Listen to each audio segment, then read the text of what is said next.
اعوذ باللہ من الشیطان اللعین الرجیم بسم اللہ الرحمن الرحیم فاتقوا اللہ وأطیعون ولا تطیعوا امر المسرفین الذین یفسدون فی الارض ولا یصلحون قالوا انما انت من المسحرین ما انت الا بشر مثلنا فات بآیۃ ان کنت من الصادقین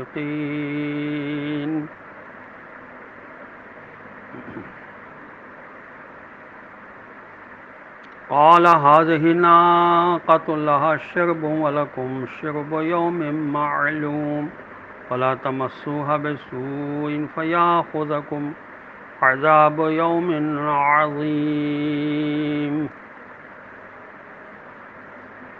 فعقروها فاصبحوا نادمین فاخذهم العذاب ان فی ذلک لآیہ وما كان اکثرهم مؤمنین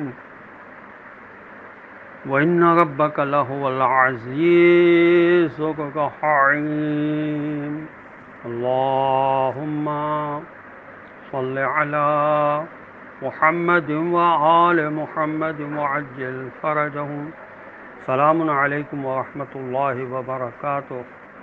اللہ تبارک و تعالیٰ کا شکر ہے کہ میں نے سورہ شعراء جو قرآن مجید کا 26 نمبر کا سورہ ہے اس کی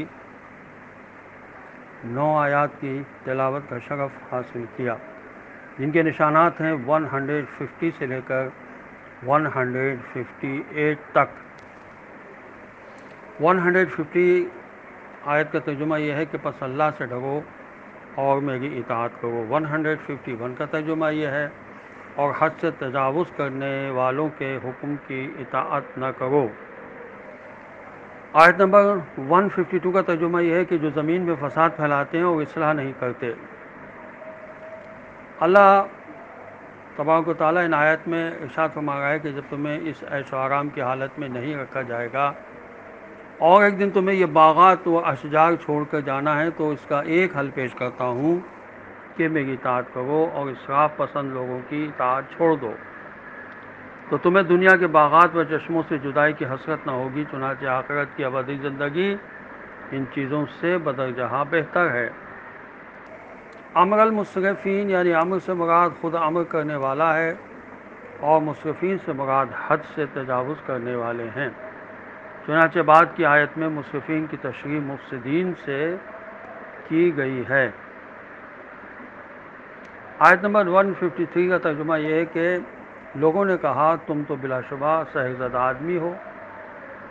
آیت 154 کا ترجمہ یہ ہے اور تم ہم جیسے بشر کی سوا اور کچھ نہیں ہو، پس اگر تم سچے ہو تو کوئی نشانی معجزہ پیش کرو۔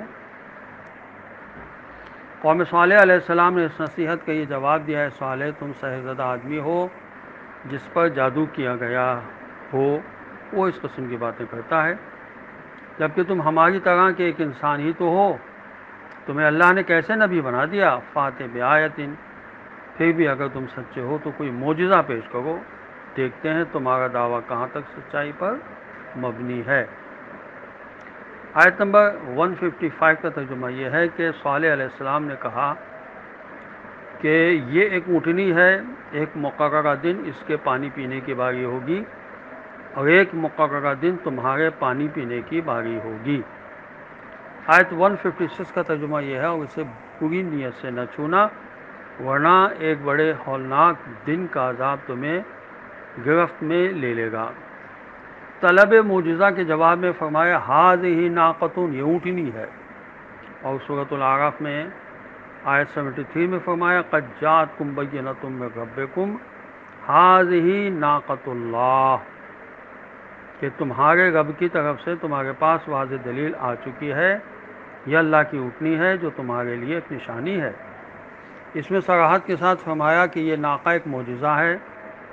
آیتن کا لفظ قرآنی اصطلاح میں معجزے کے لیے استعمال ہوتا ہے۔ بعض کے نزدیک اس ناقے کا معجزہ اس کے پہلو میں تھا کہ اگر اس کو تکلیف دی اور اس کے ساتھ کوئی برا سلوک ہوا تو عذاب نازل ہوگا۔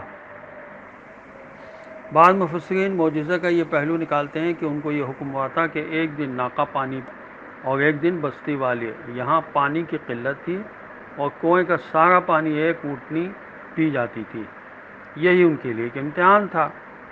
قرآنی تصریحات کے مطابق اس اونٹنی کے بارے میں درج ذیل معلومات سامنے آتی ہیں۔ نمبر 1، قوم صالح علیہ السلام کی طرف سے معجزے کے طلب کے جواب میں اونٹنی بطور معجزہ ظاہر ہوئی۔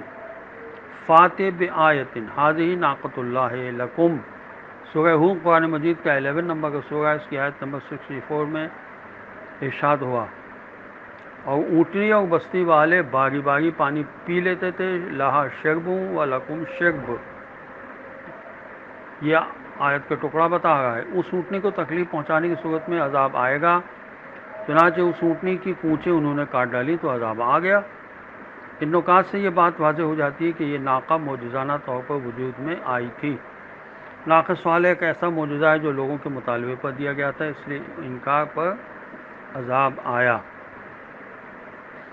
آیت نمبر 157 کا ترجمہ یہ ہے، تو انہوں نے اونٹنی کی پونچھیں کاٹ ڈالی، پھر وہ ندامت میں مبتلا ہوئے۔ آیت نمبر 58 کا ترجمہ یہ ہے، چنانچہ عذاب نے انہیں گرفت میں لے لیا، یقیناً اس میں ایک نشانی ہے، لیکن ان میں سے اکثر ایمان لانے والے نہیں تھے۔ اونٹنی کی پونچھیں کاٹنے کے بعد ندامت اس وقت ہوئی ہوگی جب عذاب سامنے آ گیا۔ پونچھیں تو ایک آدمی نے کاٹی تھی، مگر نسبت سب کی طرف دی گئی۔ وجہ اس کی یہ ہے کہ دیگر لوگ اس عمل پر راضی تھے۔ چنانچہ نہج البلاغہ کے خطبہ 201 میں ارشاد ہے مولا علیہ السلام کا کہ اے لوگوں، افعال و اعمال چاہے مختلف ہوں، مگر رضا و ناراضگی کے جذبات تمام لوگوں کو ایک حکم میں لے آتے ہیں۔ آخر قوم سمود کی اونٹنی کو ایک ہی شخص نے پے کیا تھا، لیکن اللہ نے عذاب سب پر کیا کیونکہ وہ سارے کے سارے اس پر رضامند تھے۔ فَأَخَذَهُمُ الْعَذَابُ، چنانچہ پونچھیں کاٹنے کے بعد انہیں 3 دن کی مہلت دی گئی، اس کے بعد عذاب نازل ہوا۔